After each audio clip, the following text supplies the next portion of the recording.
Assalamualaikum warahmatullahi wabarakatuh. Saya Anissa Uswatun Hasanah dengan NIM 076, mahasiswi UIN Salatiga Fakultas Ekonomi dan Bisnis Islam jurusan Akuntansi Syariah. Di sini saya akan sedikit menjelaskan tentang sumber hukum akuntansi syariah. Adapun sumber hukum yang mendasari hukum akuntansi syariah adalah Quran Surah An-Nisa ayat 59 yang bunyinya adalah A'udzu billahi minasyaitonir rajim. Bismillahirrahmanirrahim. Ya ayyuhalladzina amanu athi'ullaha wa athi'ur rasul wa ulil amri minkum. Fa'in tanaza'tum fi syai'in farudduhu ilallahi war rasuli in kuntum tu'minuna billahi wal yawmil akhir. Dzalika khairun wa ahsanu ta'wila. Shadaqallahul azim. Yang artinya adalah, wahai orang-orang yang beriman, taatilah Allah dan taatilah Rasul Muhammad dan ulil amri atau pemegang kekuasaan di antara kamu. Kemudian, jika kamu berbeda pendapat tentang sesuatu, maka kembalikanlah kepada Allah atau Al-Quran dan Rasul atau Sunnahnya. Jika kamu beriman kepada Allah dan hari kemudian, yang demikian itu lebih utama bagimu dan lebih baik akibatnya. Ayat ini mengandung pengertian bahwa kaum muslim hendaknya taat dan patuh kepada Allah, kepada Rasul, dan juga kepada ulil amri atau orang yang memegang kekuasaan di antara mereka agar tercipta kemaslahatan umat.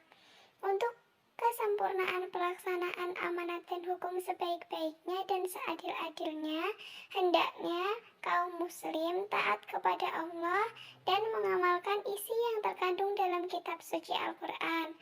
Kemudian melaksanakan ajaran-ajaran yang dibawa oleh Rasulullah SAW dan juga patuh kepada ketentuan-ketentuan yang telah ditetapkan oleh ulil amri, yaitu orang-orang yang memegang kekuasaan di antara mereka.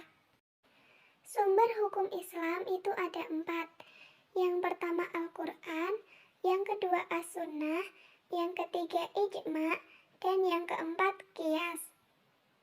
Al-Quran adalah firman Allah yang mengandung mukjizat yang diturunkan kepada Rasulullah melalui malaikat Jibril secara berangsur-angsur selama 22 tahun, 2 bulan, dan 22 hari. Al-Quran merupakan sumber hukum pertama umat Islam yang berisi tentang akidah, ibadah, peringatan, kisah-kisah yang dijadikan sebagai pedoman umat Nabi Muhammad SAW. Sumber hukum Islam yang kedua adalah As-Sunnah. As-Sunnah mengacu kepada sikap, tindakan, ucapan, dan juga cara Rasulullah dalam menjalani hidupnya, dan juga garis-garis perjuangan yang dilakukan oleh Rasulullah. Kemudian sumber hukum yang ketiga adalah Ijma'. Ijma' adalah kesepakatan para ulama dalam menetapkan suatu hukum-hukum agama yang berdasarkan kepada Al-Quran dan hadis terhadap suatu perkara yang terjadi.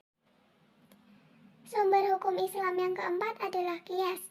Qiyas yaitu menyamakan sesuatu yang tidak memiliki nas hukum dengan sesuatu yang ada nas hukumnya, berdasarkan kesamaan ilat dan juga kesamaan yang diperhatikan, dan tentunya didasari oleh penjelasan-penjelasan yang ada dalam Al-Quran.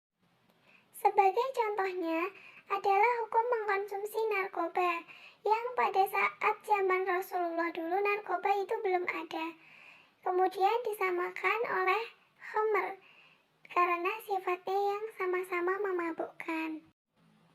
Tujuan adanya hukum Islam, yang pertama menjaga agama. Agama harus dijaga karena agama merupakan pedoman hidup manusia. Yang kedua, menjaga jiwa.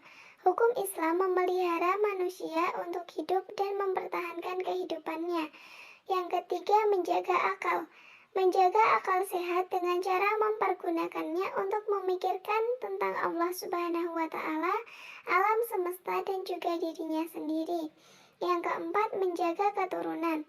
Melanjutkan keturunan umat manusia dan mencetak generasi yang patuh akan agama. Yang kelima, menjaga harta. Harta merupakan pemberian dari Tuhan untuk manusia, agar manusia dapat mempertahankan hidup dan melanjutkan kehidupannya. Maka, harta harus dibersihkan dengan zakat dan juga bersedekah. Dengan berzakat dan juga bersedekah, maka harta yang diberikan oleh Allah akan menjadi berkah. Dasar-dasar ajaran Islam. Yang pertama ada akidah, yang kedua ada syariah, dan yang ketiga akhlak. Akidah merupakan keyakinan yang mendasari seluruh aktivitas muslim. Ajaran Islam berisi tentang apa yang mesti dipercayai, diyakini, dan diimani oleh setiap muslim. Maka, agama Islam bersumber pada kepercayaan dan keimanan kepada Allah. Maka, akidah merupakan sistem kepercayaan yang mengikat manusia kepada Islam. Akidah sendiri dibangun atas dasar 6 rukun iman, yaitu iman kepada Allah, iman kepada malaikat, iman kepada kitab, iman kepada rasul, iman kepada hari kiamat, dan juga iman kepada qada dan qadar. Syariah. Syariah merupakan peraturan yang mengatur aktivitas yang seharusnya dikerjakan manusia. Syariat adalah sistem nilai yang merupakan inti dari ajaran Islam, yang meliputi hubungan manusia kepada Allah atau hablum minallah, dan juga hubungan manusia kepada sesama manusia atau hablum minannas. Akhlak. Akhlak merupakan ajaran tentang perilaku dan sopan santun. Akhlak pada dasarnya membahas perilaku manusia. Demikian sedikit penjelasan tentang sumber hukum akuntansi syariah. Apabila ada kesalahan saya mohon maaf. Terima kasih, semoga bermanfaat. Jangan lupa like, komen, dan subscribe ya. Wassalamualaikum warahmatullahi wabarakatuh.